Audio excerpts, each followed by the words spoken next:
Hi, welcome. This afternoon I've got April Wenzel from the Chloe's. She's also a writer and she's actually an artist too as far as that goes. But actually what I wanted to say is she has a lot of music on my video, so I thought I'd bring her in and chat a little bit about it. And the main album that I use a lot of stuff from is called Meanie. Right. That's our first record, and it's our only full length. We also have 2 other EPs out. Available on iTunes, Amazon Music, Spotify, Pandora, Rhapsody. We're on all that. Wow, cool. And so you guys can look it up and pull it up. They also have Facebook. Oh, right. So if you want to see what's going on, you can follow us on Instagram and Facebook. That's right. So, okay, well, we just wanted to, and we'll start. We got a great interview coming up. She's going to tell us about what it's like being a woman in the rock industry. We started about 5 years ago, but rewinding before then, you know, there weren't a lot of female guitarists or female rock bands in the 90s when I first started listening. Darcy from the Smashing Pumpkins was one of my first influences and one of my greatest influences. That and Courtney Love was also rocketing onto the scene, onto the grunge scene when that was hot. Aside from Courtney Love, depending on how you feel about her, like her or love her, she was one of the few females in the grunge scene, and I very much loved the grunge scene, but it was still a very masculine scene. Veruca Salt, Liz Phair, all those women were doing what I wanted to do, and I started playing guitar in New Orleans in college, and started talking big when I moved to Dallas. Every party I went to, I said, I'm going to start my girl band. And finally, one Halloween party where I was at, I met my bass player. Her name was Brandy, and she was up for it. We started writing songs and playing live, and eventually found another female keyboard player and female drummer. And we were started out with a name for my dog called Catchy Chloe. And then we finally changed the name to the Chloes. We started an interesting time in Dallas, kind of in between some kind of heyday. Like Deep Ellum was finally opening up some of its clubs again in the early 2000s. And it was just after the weekly paper Dallas Observer started hiring people to really focus on music. But we were doing really amazing things, and we were packing out the clubs in Dallas, playing in areas where we could travel for one day and then be back in time for work, like San Antonio, Austin, Oklahoma City, Norman. And we were writing and playing songs like no one's ever seen before. Not only did they rock, but we were truly an all-girl outfit, technical group, which was still pretty rare, and it's still pretty rare today. The only other groups doing it was the Dum Dum Girls, and even they had a pincher guitarist, so it's pretty rare. They're having more and more now. A band called La Luz and the Coathangers are doing stuff like that, so it's really exciting to see. But we were still pretty rare in the Dallas area.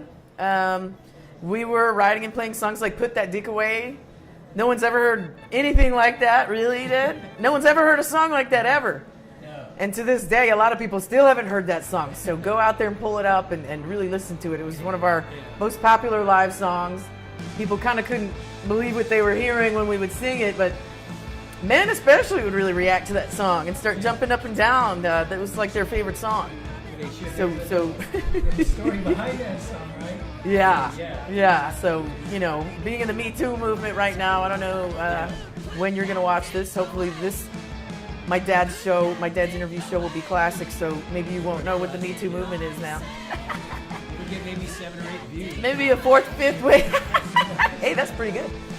Maybe a 4th, 5th wave of feminism or whatever you want to call it. But this goes right in line with that. We were rehearsing, and my keyboard player's neighbor was having many beers. He was a truck driver, and he thought he would come over and compliment us and sit and watch our rehearsal. And then before we know it, he's letting himself out, like full frontal, letting himself hang out, Dad. So, yeah. And we were pretty shocked, and we really wanted to think it was funny, but it turned out to not be very funny, and it was kind of insulting.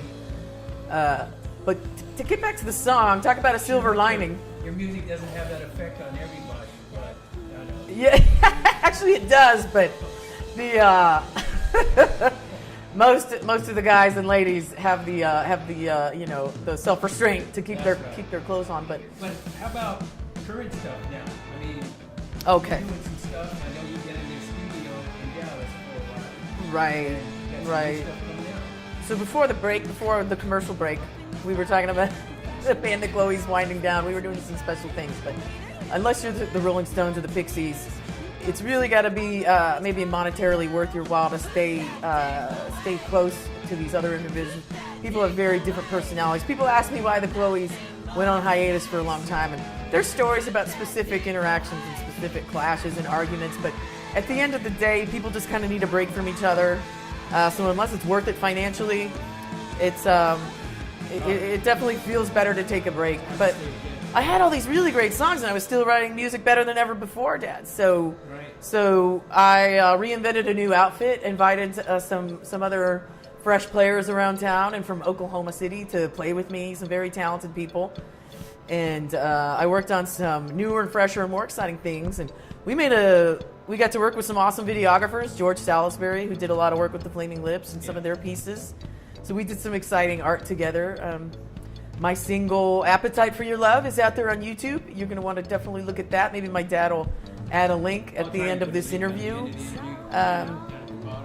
It was great work, fun work, and we filmed it right there at the Womb in downtown Oklahoma City.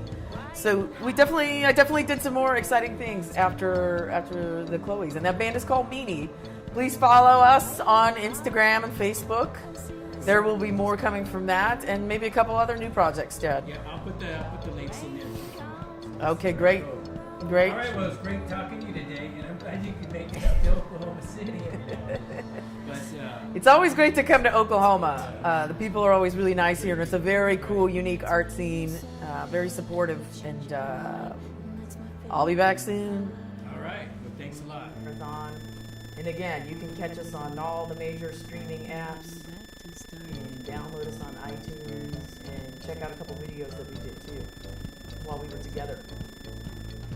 And if you like the video, give us a thumbs up.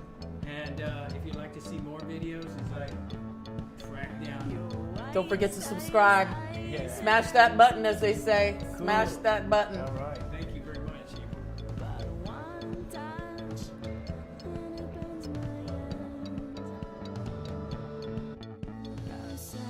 You changed my mind, and that's my favorite part.